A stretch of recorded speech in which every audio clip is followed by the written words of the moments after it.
이곳에 오신 여러분들을 환영하고 축복합니다.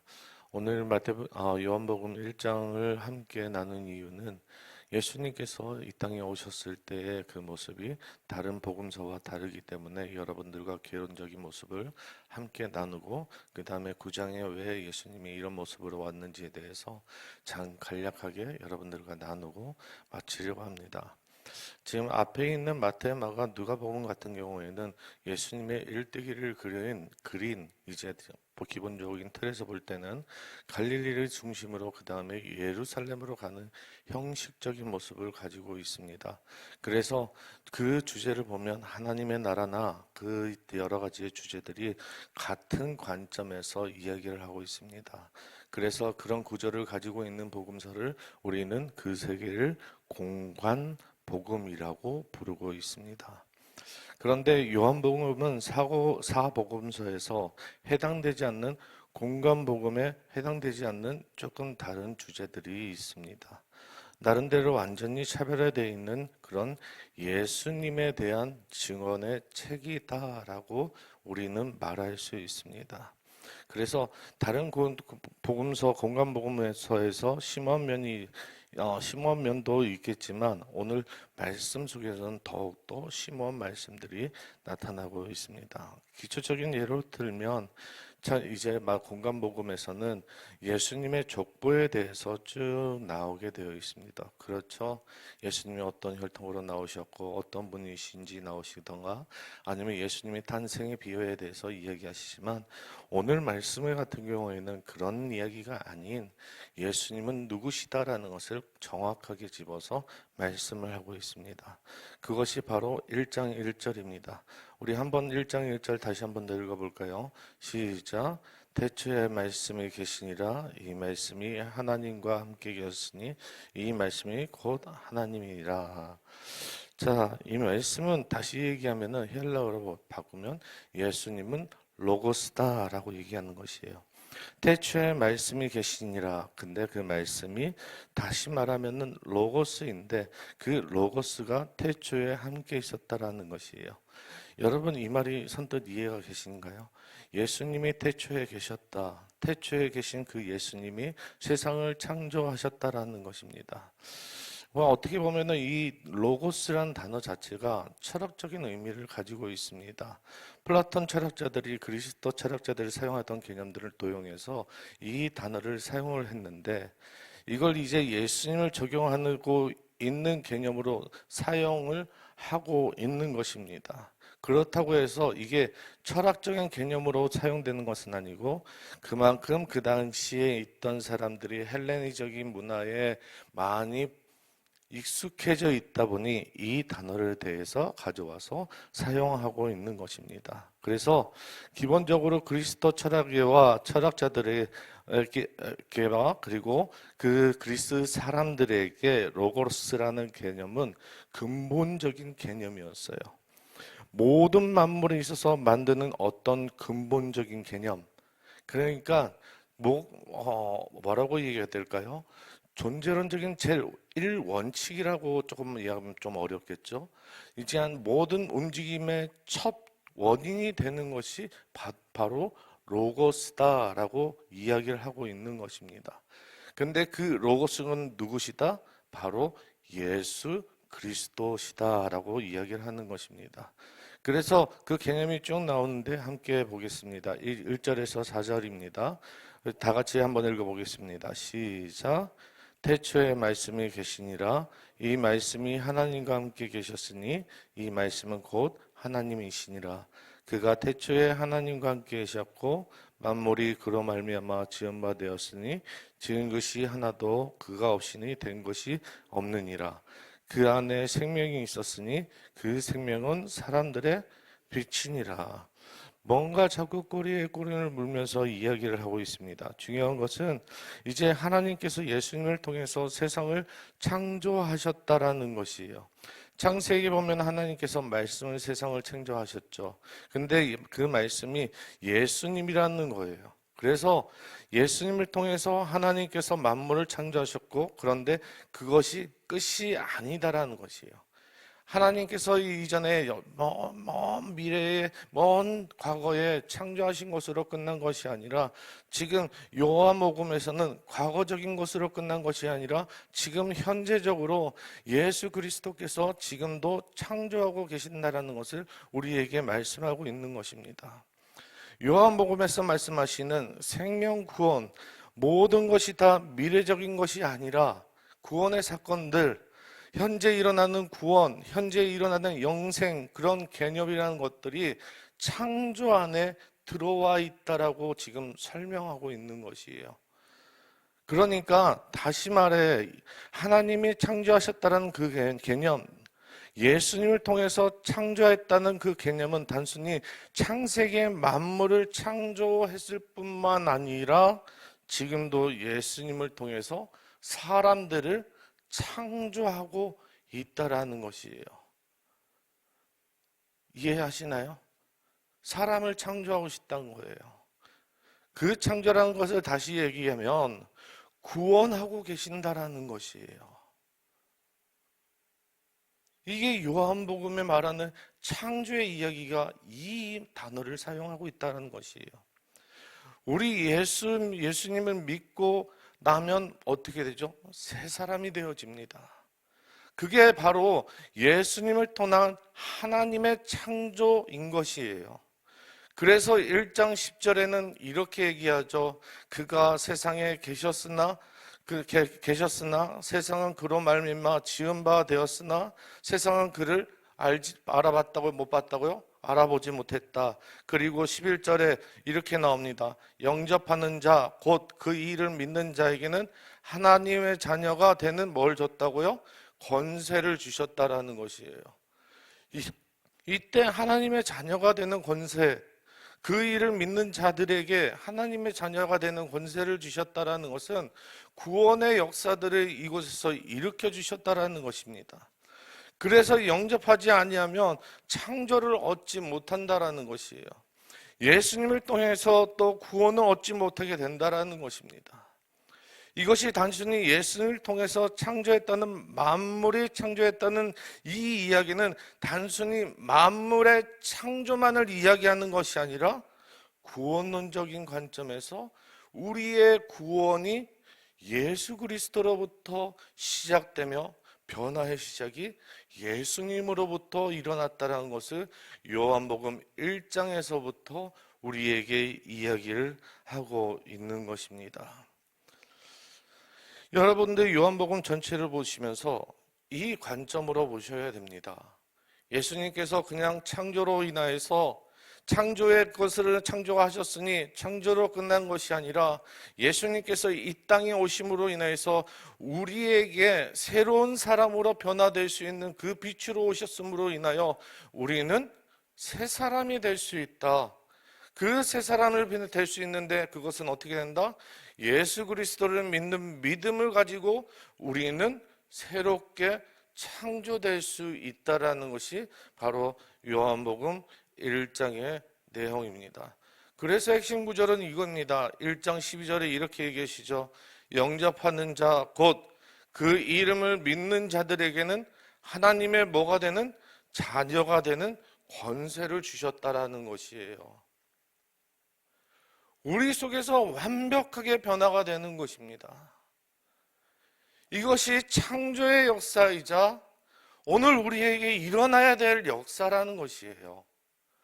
하나님께서 이 땅에 오셔서 세상의 말씀으로 세상을 창조하셨을 때 창조로 끝나는 것이 아니라 그 말씀이 우리 속에 들어와 예수 그리스도의 로고스가 우리에게 원동력이 되어 우리의 삶이 새롭게 변화가 되고 내가 변화됨으로 인하여서 내 주위가 다시 새롭게 창조되는 것, 그것이 바로 새로운 창조의 시작이자 하나님의 자녀가 되는 권세를 얻게 되는 줄 믿습니다.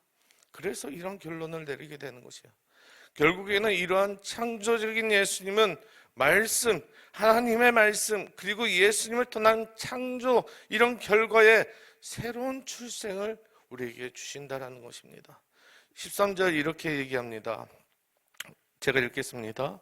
이는 혈통이나 육적으로 사람의 뜻이 되지 아니하고 오직 하나님의 뜻으로부터 난 자들이라고 난 자다라고 얘기했는데, 여기서 하나님께로부터 나다라는 말은 태어났다라는 것이에요. 태어났다.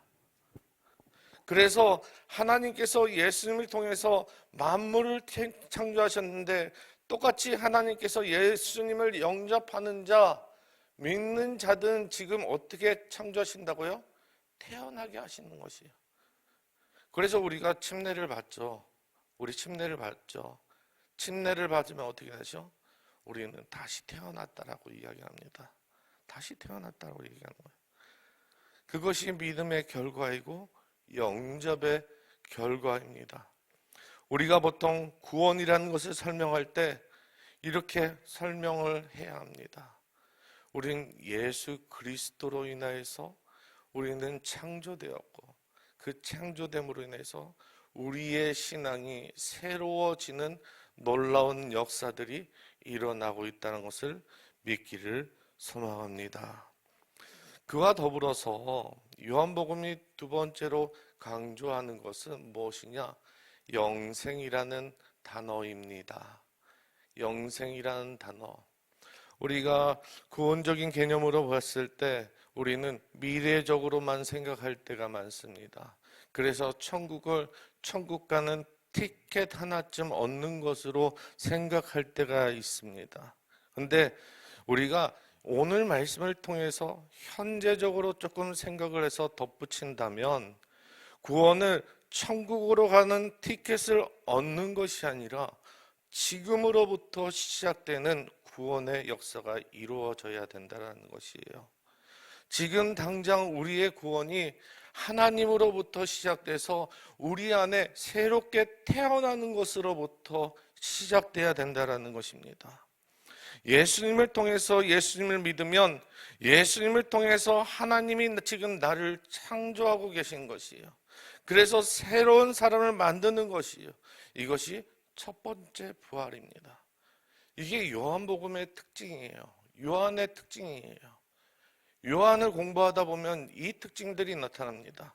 요한계시록을 보면은 첫 번째 부활과 그리고 두 번째 부활이 있다라고 설명을 합니다. 이게 요한의 사고방식인데, 구원이라는 것은 지금 당장 일어나고 있는 것을 이야기하고 있는 것입니다. 영생이라는 것도 죽고 난 이후, 그리고 우리가 영원한 생명이라는 것을 단순히 물리적인 것으로만 생각하는 것이 아니라 지금 현재 시간 생명이신 예수님을 이 작은 그릇에 담음으로 이제 이 생명에 새로운 하늘의 생명이 작용되고 시작되기 시작한다는 것입니다. 그래서 구원이라는 것은 현재 내 안에서 내 존재 가운데 시작된 예수님의 생명, 예수님의 빛이 들어오고 내 눈이 열려서 예수님을 보게 되고 그 예수님을 알아보게 되고, 그러면서 새로운 삶이 시작되게 되는 것, 그것이 바로 구원의 역사라고 이야기할 수 있는 것입니다. 조금 어렵죠. 이 요한복음이 조금 어렵습니다. 그래서 우리는 이 하나님께서 우리에게 예수님을 보내셨을 때 그냥 보내신 것이 아니라 그 구원의 역사하심이 창조적인 역사다. 그리고 그것은 지금부터 시작되는데 우리 안에서부터 새로운 창조를 일으켜 우리로 하여금 그 일들을 시작하신다라는 것이 바로 요한복음의 1장의 이야기입니다. 그 다음에 넘어와서 우린 예수님의 9장에 대한 이야기로 넘어오게 됩니다. 9장에 넘어오면서 우리 인간들은 변화가 시작되기 시작합니다. 변화가 시작되는데 우리 예수님은 9장 39절 세상에 오신 목적에 대해서 말씀하십니다.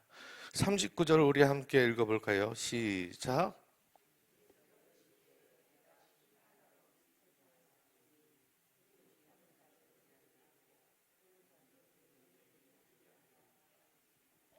자, 예수님께서는 이 이야기들을 이제 예수님을 바라보는 사람들에 대한 두 가지의 사람들을 이야기하고 있습니다. 한 사람들은 맹인이었던 사람들이고 한 사람은 바리새인들이었습니다. 이 두 무리를 비교하면서 이야기하고 있습니다. 한 사람은 육적인 맹인이었고 한 사람은 두 눈이 가졌음에도 불구하고 영적인 맹인으로서 예수님을 바라보게 되는 것입니다. 이 사람들 중에서 과연 누가 어두운 세상 속에서 살아가고 있는 사람인지에 대해서 꼬집어 이야기하고 있는 것입니다. 그런데 중요한 것은 여기서 단 한 가지의 단서를 발견할 수 있습니다. 어떤 단서이냐? 바로 자각이라는 것입니다. 자각. 내가 누구인가라는 것입니다. 세상의 빛으로 오신 예수님이 이 땅에 왔을 때 나는 누구인가라는 그 자각으로 인해서 내가 어떻게 반응하는지에 따라서 나는 죄인이 될 수 있고 나는 나는 구원받은 사람이다라고 나를 지켜 세우는 사람이 두 가지의 사람이 있습니다. 영적으로 맹인이었던 바리새인들을 우선 제쳐놓고 눈이 멀은 맹인들에게는 자신들에게는 눈이 어두웠기 때문에 예수님을 바라보고도 그들이 본인이 죄인이라는 것을 자각하고 있었기 때문에 그들 스스로가 죄인이라는 것을 알고 예수님 앞에 무릎 꿇은 모습을 발견할 수 있습니다. 그러나 바리새인들은 그러하지 아니하였습니다. 예수님을 발견하였고 예수님을 바라보았고 예수님을 육적인 눈으로 그들을 보았지만 그들을 아무리 보았음에도 불구하고 예수님을 그 메시아라는 것을 발견할 수 없었던 것이에요. 그분으로 인하여 새 사람이 될 수 있었다. 그분으로 인하여서 구원의 역사가 일어날 수 있었다.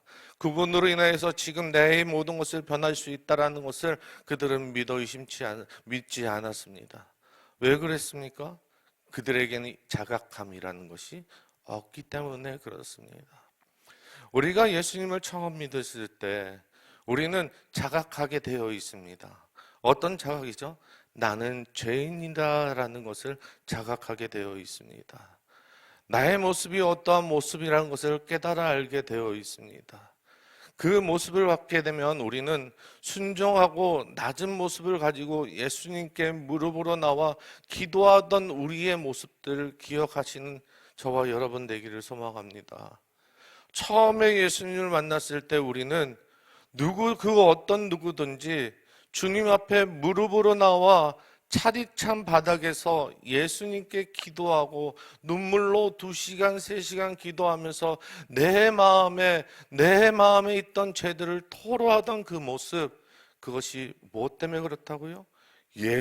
진짜 예수님을 만났기 때문에, 그 창조주이신 예수님을 만났기 때문에 우리의 죄를 무엇인지를 자각할 수 있었기 때문에 우리의 영혼이 열려 그 주님을 만나 뵐 수 있었던 것입니다. 그러나 바리새인들은 그러지 않았습니다. 그들 머릿속에서는 말씀이 가득 차고 있었고 지식이 가득 차고 있었고 그들은 권세가 높았기 때문에 그들이 자신 스스로가 죄인이라는 것을 결코 인정할 수가 없었던 것이에요.